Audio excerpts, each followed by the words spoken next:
I'm Monty Halls, and I'm on a mission to solve some of the greatest mysteries in the world of diving. From the deadliest dive sites on Earth. We have a convulsing diver. To missing treasure in an African lake. Is there a safe full of gold? From Japan's lost Atlantis. It's an extraordinary sight. To the most perfectly preserved wreck I've ever seen.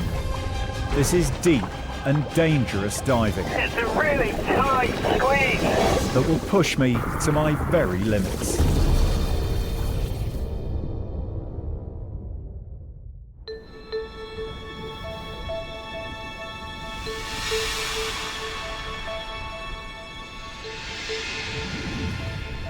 This is Namibia in southwest Africa. It's home to the Namib and the Kalahari deserts. It's one of the most desolate and arid places on Earth. And yet I've come here to investigate one of the most powerful and evocative of all diving mysteries.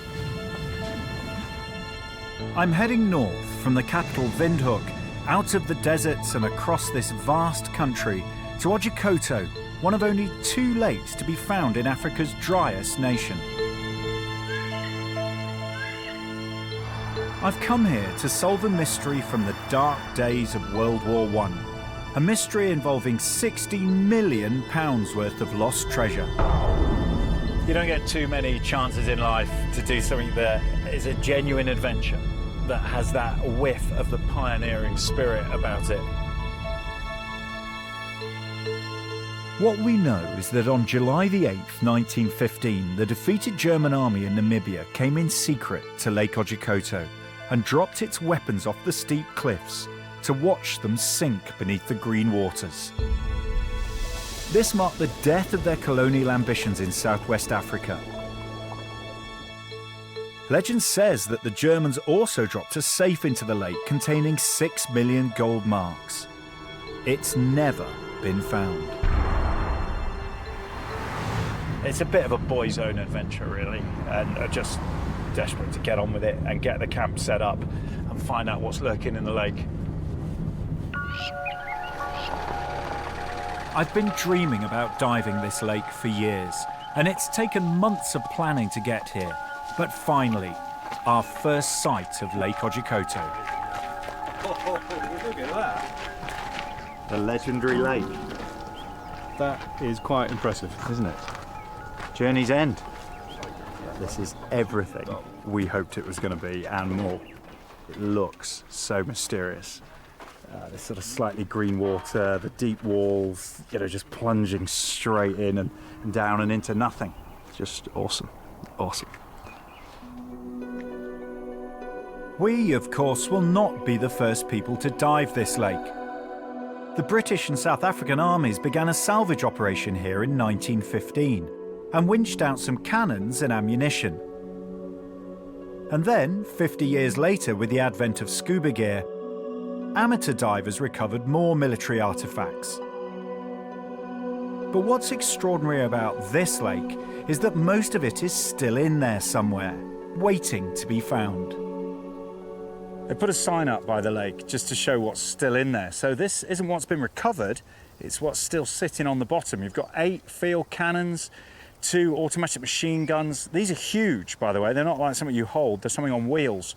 You've got 2 revolver guns, 4 mountain guns and 3 smaller mountain guns, all big, almost artillery pieces. And best of all, you've got mysterious safe, contents unknown. So it's on a sign, so it must be real. We aim to succeed where others have failed. We're bringing new technology to find the missing guns and the £60 million worth of gold. With state-of-the-art diving kit, we'll be able to dive longer and deeper than anyone in the past. We'll be using sonar and new computer mapping systems to locate anything big down there and to create the first 3D map of the lake bed. We've brought a lot of gear, and with the sun dropping fast, we need to finish setting up camp. Could be worse, couldn't it? You're putting up a base camp in the African bush to explore a mythical lake for a safe full of lost gold. It's not too shabby. I'm sure the local bushmen are watching us with the same level of bemusement as they did in 1851, when European explorers first discovered Lake Otjikoto. The bushmen have strong superstitions about the lake. Ja, die datum wat ik ken niet datum niet maar die onmenselijk die kosten kom haal elke tijd hulle kom die bome kosten kom kry vir ons. Nou toe die dag wat hulle nou by die kosse by die plek gekom, toe sien hulle nou die plek het ingesak. The local tribes believe that anyone who swims in the lake will disappear forever, and there have been deaths here. In 1927, local postman Johannes Cook dived into the lake and simply disappeared. His body was never found.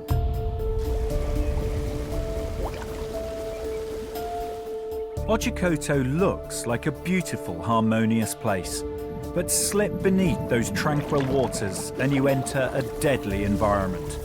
Very quickly the light bleeds away and you're in pitch darkness. Sloping ledges lead you down into a maze of tunnels and caves. Should anything go wrong, you're hundreds of kilometers from anywhere. So I'd say for me, this probably represents one of the most challenging expeditions of my diving career. I'm going to bed tonight, excited at the prospect of the first dive tomorrow, but just a little bit nervous too.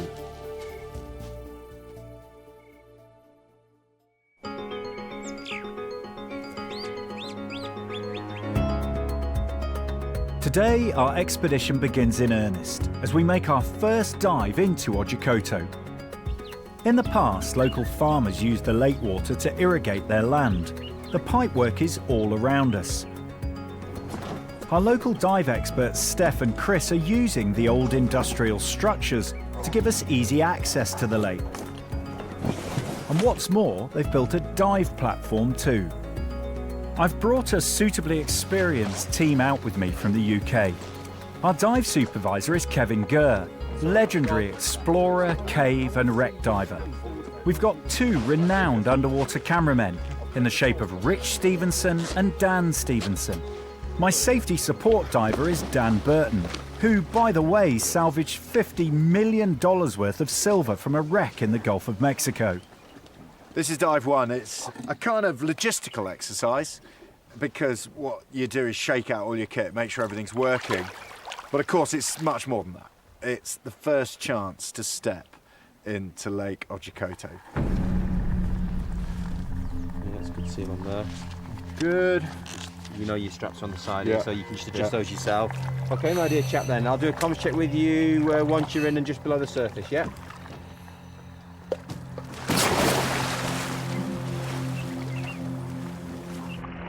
You okay there, Mon?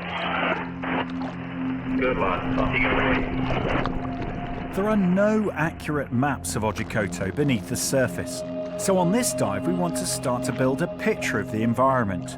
Down below, the rocky overhangs and tunnels provide clues as to how this lake was born. The lake was created when a fissure in the rock filled with rain. Gradually, the rainwater eroded it and created a small cavern, which in turn became a huge cave. Eventually, it became so big that the roof caved in, creating the extraordinary lake you see around me. And the lake is home to a species of fish that you'll find only here and in neighbouring Lake Guinas. These fish are called Tilapia guinesada. You can see they come in this beautiful range of colours. And you literally don't find them anywhere else in the world.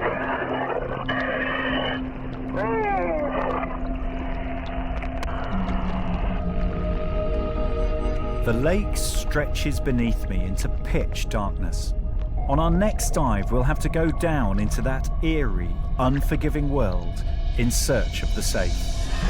Could there be a safe full of lost gold at the bottom of this African lake? In 1915, the German army threw guns and ammunition into the lake. But did they also drop a safe full of gold coins in there too? I'm looking for clues that might help us locate the gold. So I want to know what the Germans were doing here more than 8,000 kilometers from home. And finding the answer to that question starts here. This is the Namibian town of Swakopmund. It nestles between the Atlantic Ocean and the Namib Desert. Although I must say it doesn't look or feel terribly African. And that's because this town is thoroughly German. In August 1884, Germany took Namibia as its colony and imaginatively called it German Southwest Africa. Swakopmund became the main harbour. When the first 120 soldiers and 40 settlers arrived, there was just a barren coastline and desert. They had to make cave shelters in the sand.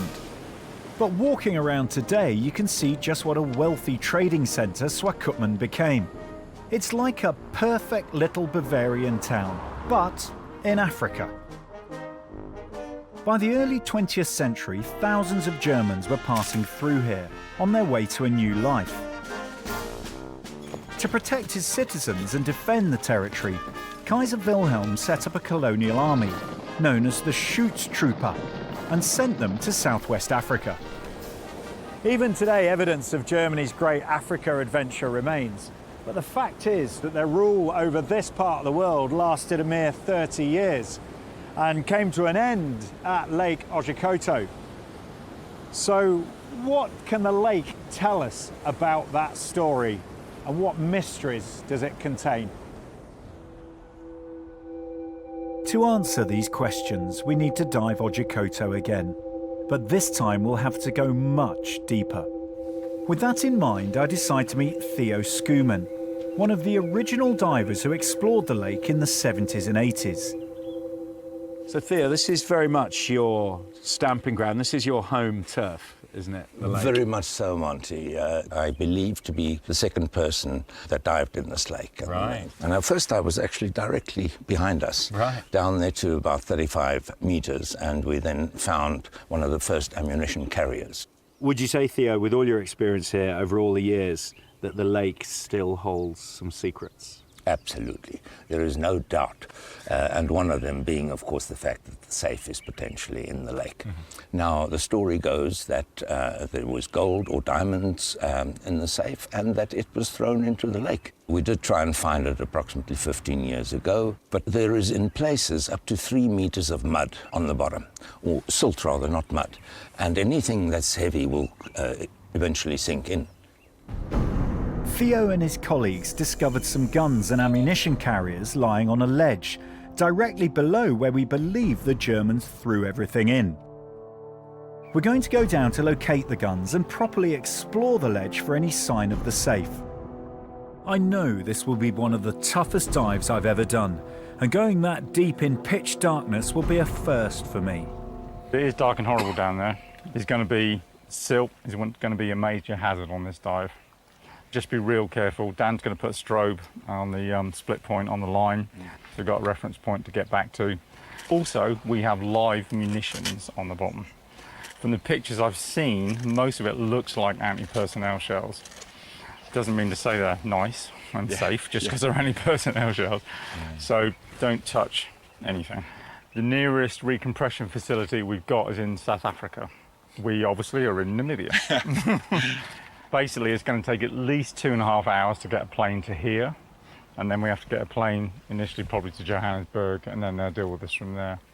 Just to summarise, we're in the middle of nowhere. It's deep, it's dark, and there's bombs. Yep. Excellent. And zero visibility. And zero potentially. visibility, of course. Excellent. Plenty of peril. Yeah.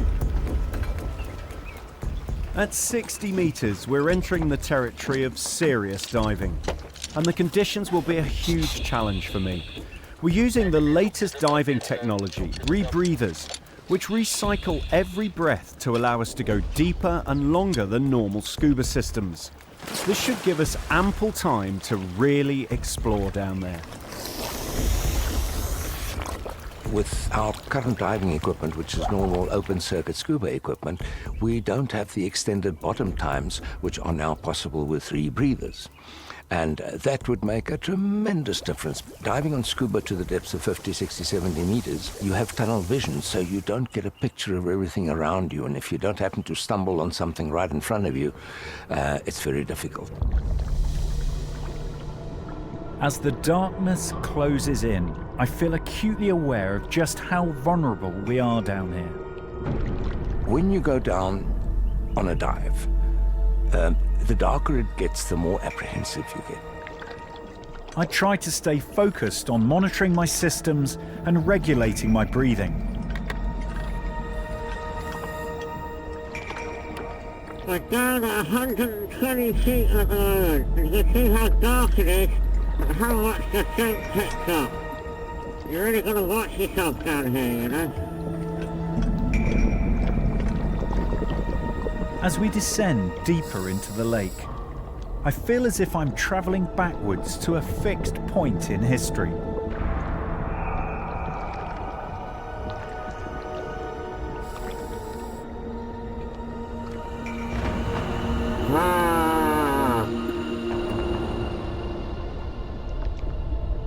And there, frozen in time,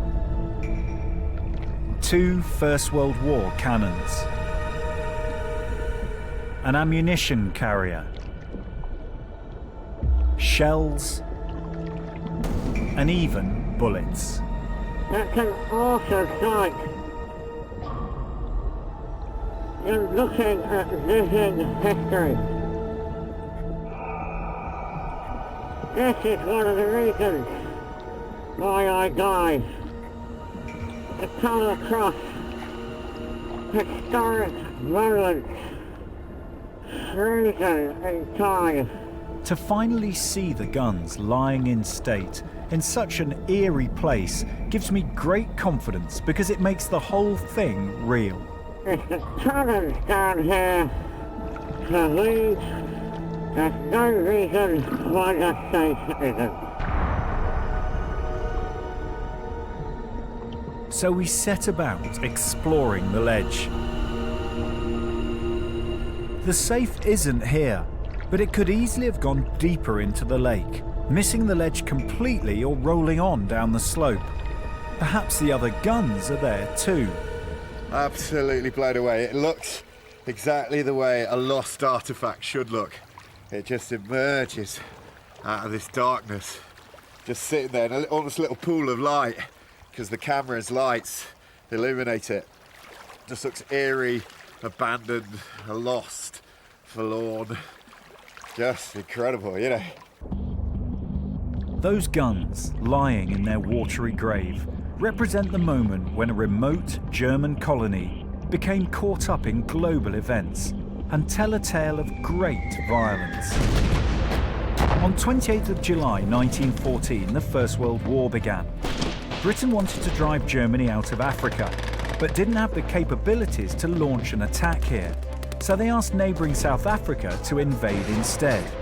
For the next step of the story, I've come to meet historian Gordon McGregor on the site of an old railway line near Otjikoto. After South Africa declared war on the German colony, they invaded the colony with 60,000 troops against 6,000 German colonial soldiers. And the Germans fled along this railway line. So you're fleeing, you're taking everything that's precious with you, obviously your armaments, but also, of course, the safe. Yes, the safe. Do you believe that there was a safe, and do you believe it went into the lake?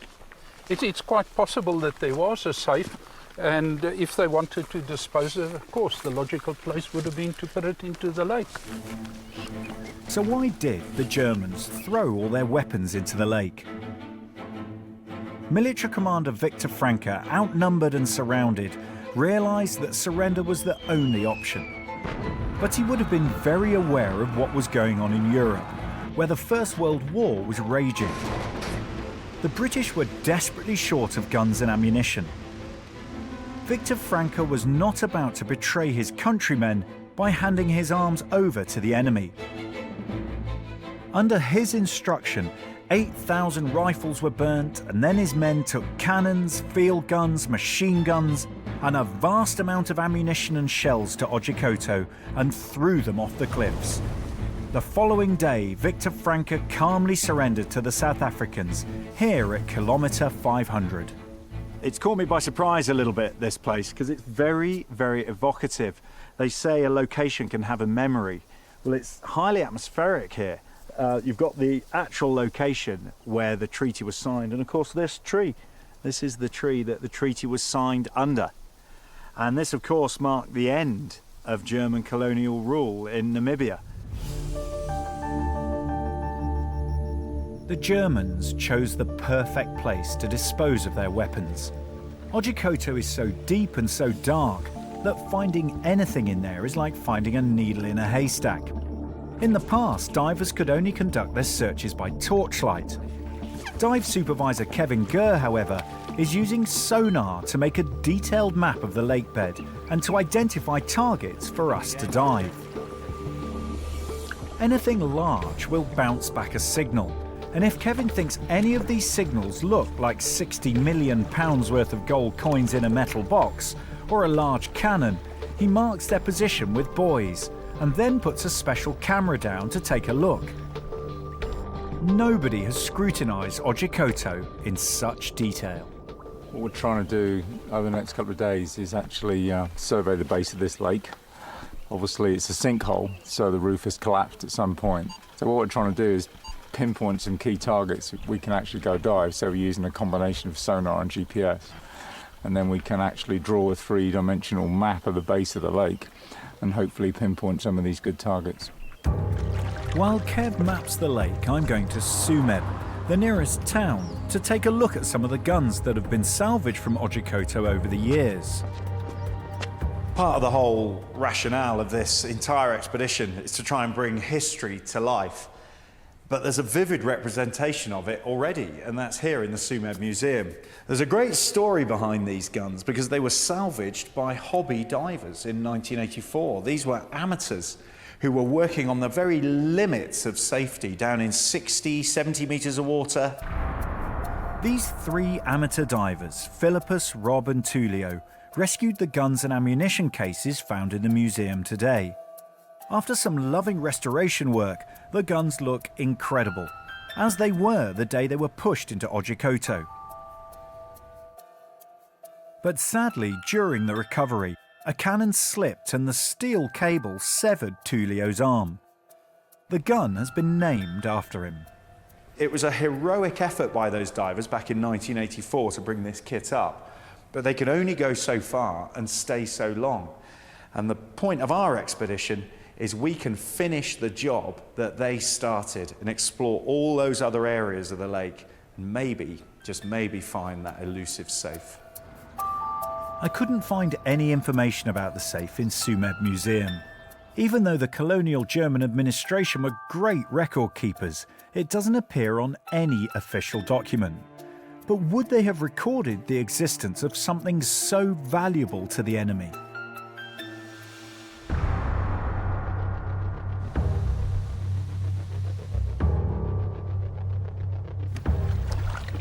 Kevin has already identified some locations in the lake for us to dive, so he's called a meeting.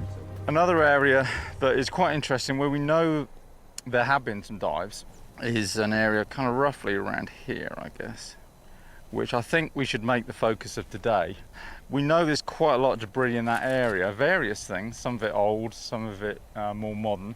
So the dive plan for today, this section, clean it out, wipe it off basically. And then we'll plan for the deeper dive tomorrow. It already feels like a picture of the lake bed is emerging. And now Kevin is sending us off to explore the ledge on the north side of Lake Otjikoto. A lot of dive surveying isn't based around what you do find, it's often based around what you don't. What you've got to do is eliminate areas. And to help in that task, I'm taking a metal detector down with me.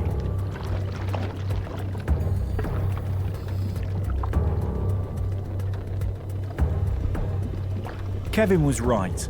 There's a lot of debris down here, The metal detector is going crazy, reading too many signals to be of any use. Our torch beams reveal a graveyard of old metal artifacts. This is obviously the side of the lake where people have thrown their junk in. There's signatures all around. The thing is rushing over with lakes like this. If people taking strange things into them for centuries. You want to hide something, it goes in the lake. But what we're finding is just the loose stuff, the really loose things, we have to find using the sonar, the depth sonar. There's lots of little things that the thing we're looking for is large. But we don't find anything down here that looks like it dates back to 1915, so we feel we can eliminate this side of the lake from our inquiries. Well, it's a real junkyard down there, basically. You can tell everyone's just been chucking metal and odds and bobs in here for the last few years. But this isn't a massive area we're searching, so it's important that the team just scans each area and says, okay, there's nothing there, there's nothing there. And eventually we'll come down to one hot spot that hasn't really been dived, hasn't been extensively explored, and has some interesting signatures on it on the depth sounder, and that's where we're going to focus the search. If we've got one chance of finding the safe, that's where it's going to be.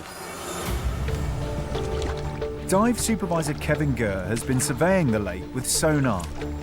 Step by step, he's been eliminating sections of the lake bed, looking for dive targets. We're definitely coming up that kind of cone in the middle where the roof's collapsed. There's still some way to go, which means we have time to test another theory about where the safe might be. I've learned that Lake Guinas, Namibia's only other lake, is a few kilometres away. In 1915, before their surrender, the German army was spread out across the land here. Could Commander Franke have ordered the destruction of armaments in Guinas too? Or maybe just the safe? It's a compelling thought. What about Guinas? What can you tell us about Guinas? Guinas is something really, really special as well. It's also a sinkhole that has collapsed. But the difference is Guinas is this crystal turquoise blue magical color, you know? Wow. And if you think about it, you know, if the German officer in charge, you know, gave the orders to dump the safe, and he was thinking, you know, British find the cannons, maybe they find the safe, you know. So he might have sent the safe off to the other site. It is literally, as we look now, the crow fly 20 kilometers that way. Right. So by horse, it's 40 minutes. If you're switched on Exactly. German officer, Yeah, of course. thinking, right, all the armaments go in here, but you, my man, you're Send going it. 30 kilometres that way with the treasure, Yeah. with the riches of our nation, and they're going in Exactly. in Guinas. Yeah. And they must have known which is the deeper out of the lakes as well, you know, so they said, let's head that way for, for the valuables. Yeah, well, certainly worth checking out. I hope so. Lake Guinas is just too intriguing to ignore. It's almost entirely unexplored. The focus for exploration has always been on Otjikoto, but could everyone have been looking in the wrong place? We know the Germans were hiding valuable things all over the country. They were putting diamonds in safes and burying them.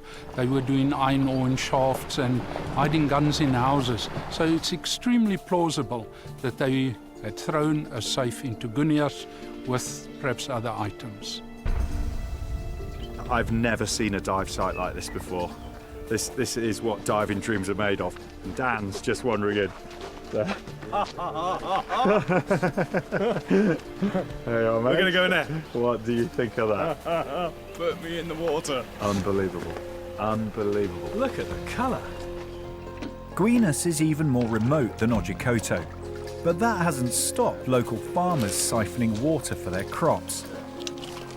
If it wasn't for all the irrigation works, access to the lake would be considerably more challenging. It's really unusual nowadays to find something that is almost completely unexplored. There's been a few dives here, but the depth is 100 metres. You're looking at a surface that runs all the way down to 100 metres. and basically the sides bow out. It's like a gigantic bell shape. It's such a rare opportunity for the team and myself to dive something like this, and we're just beside ourselves. Can't wait to get stuck in.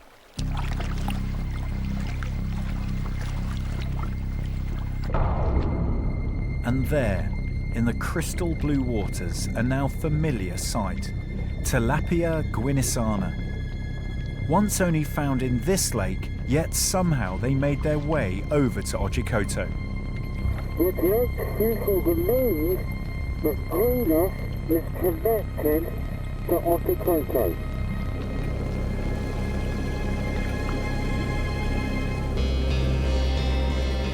This is an incredible dive, following the cliffs down into the abyss.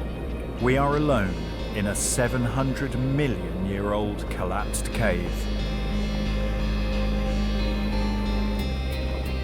But as I'm not qualified to go down below 60 meters, all I can do is watch with envy as Rich and Dan descend to the bottom in search of gold. While the deep team do their thing, Dan Burton and I decide to circle the lake, to be sure the safe wasn't caught on a ledge. Come on, dat overbommetjes af. Dus de vraag is overhand. What lines are saved? And I must say, it ranks as one of those incredible experiences. Oh my God.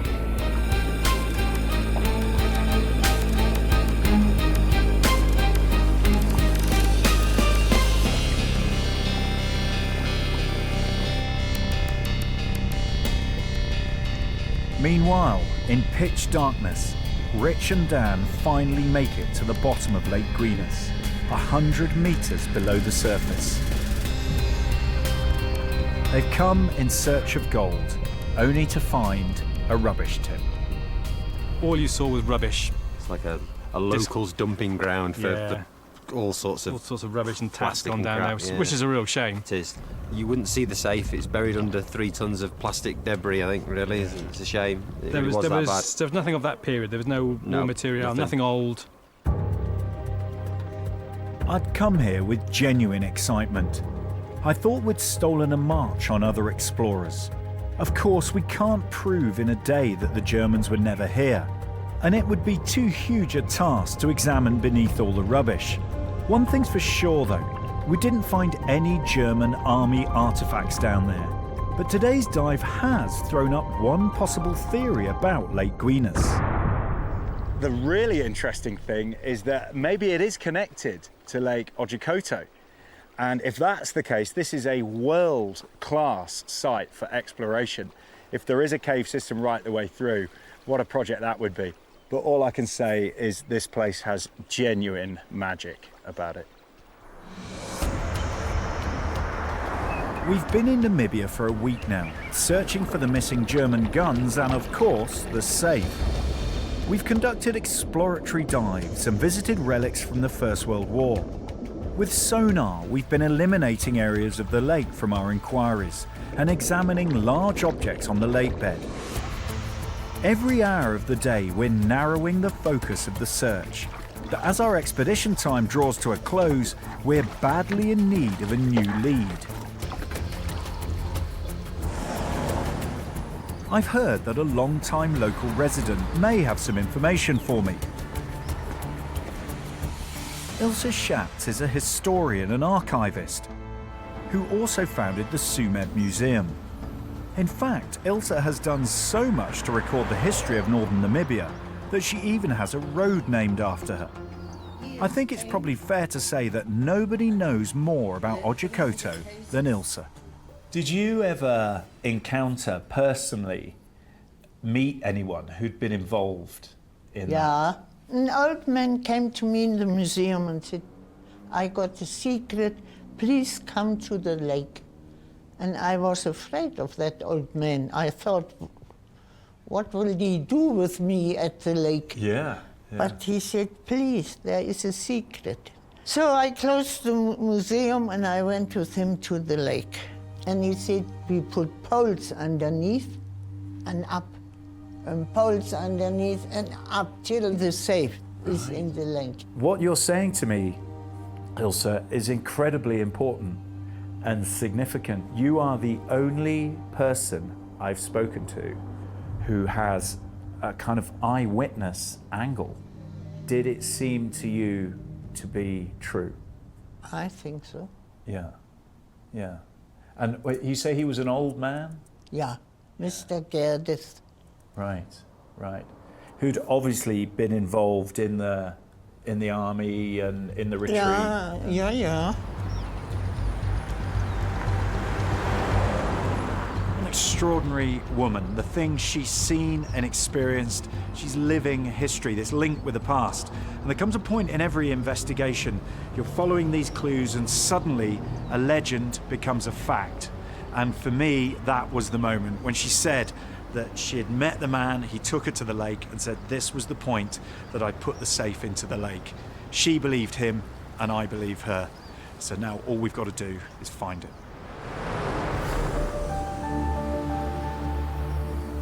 Ilse's visitor, Mr. Gerdeth, was one of many German soldiers who stayed on in Namibia after the war.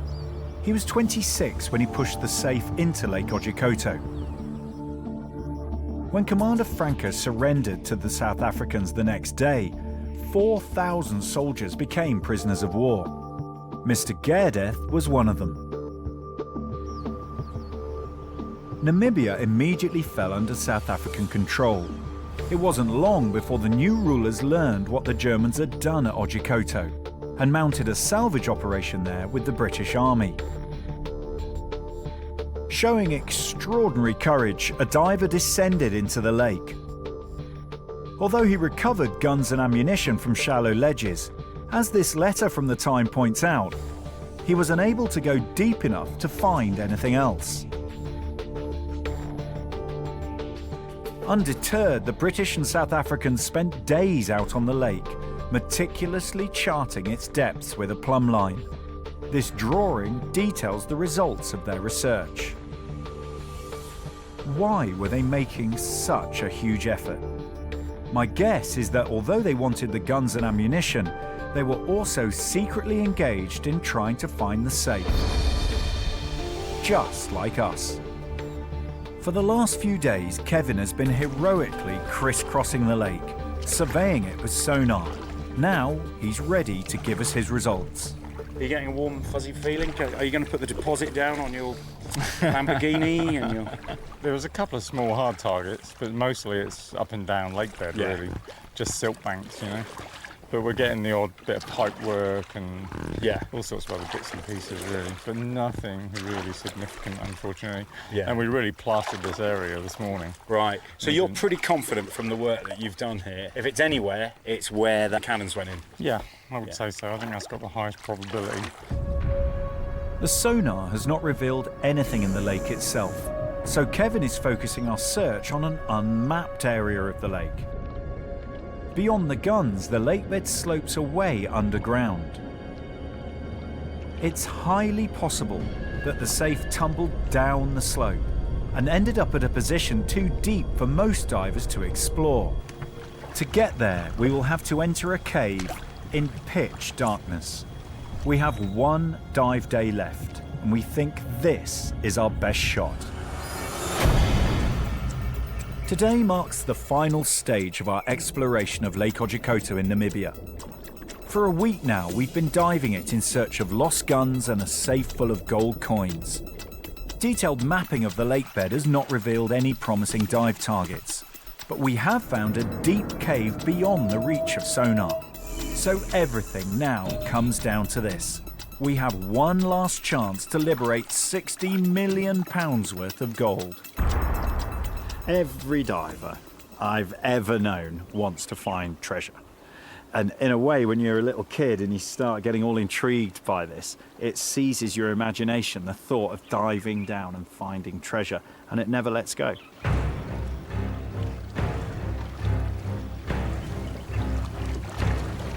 All the effort, everything we've done over the last few days, all the hours the boys have put in, the deeper stuff, the exploration, the logistics, it's all come down to this dive. This is the one area we think en masse. If the safe's anywhere in this lake, this is where it is.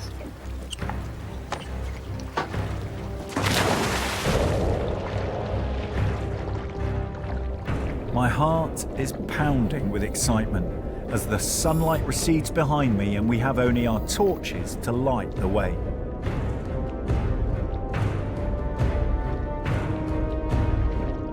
Once again, we're at the guns.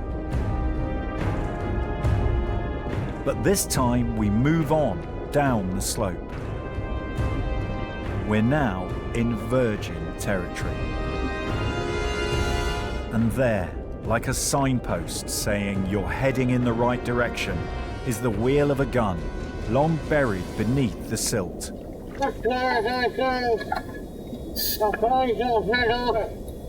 Into the darkness, and good luck to them. All our hopes now rest with Dan and Rich as they enter the cave.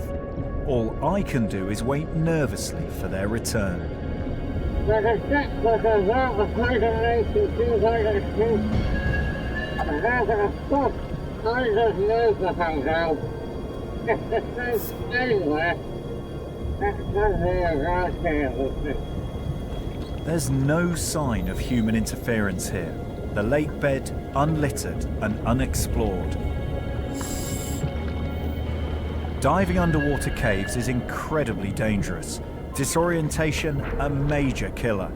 So Richard is laying line to make sure they don't get lost.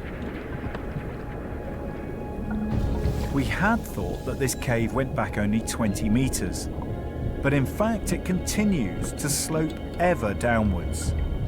The pull of gold could lure them ever further on, but Dan and Rich are at the edge of their safety parameters, and it's unlikely the safe would have tumbled this far.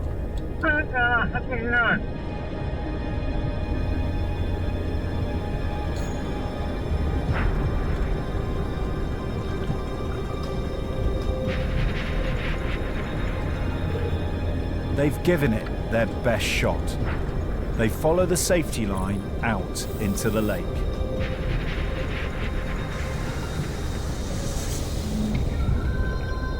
Diving Otjikoto has been an incredible experience, and one I will never forget. That's it. Last dive in Lake Otjikoto. It's a feeling of sort of melancholy, really, to leave, and I really, really want to come back. There's more work to be done here, for sure, and there's more stuff to be found. Even though we haven't found the safe, we have left something for posterity. Kevin has created the first 3D map of the lake from his sonar research. There's lots left here to explore. Oh, there really is. There's a lot of areas in the lake that remain unexplored and are worthy of further projects, I think. I don't know about the safe lying in any of them. This deep area, this gully, looks fascinating, doesn't it? That you can see the old river course there. Yeah. Yeah. Wow. There's plenty left for this place and for this country to give up for exploration. Yeah, definitely. Plenty left. Definitely. So Lake Otjikoto, the horrific, has not yielded its secrets. But there's still another possibility. My feelings are that the safe did go in, but that it was salvaged.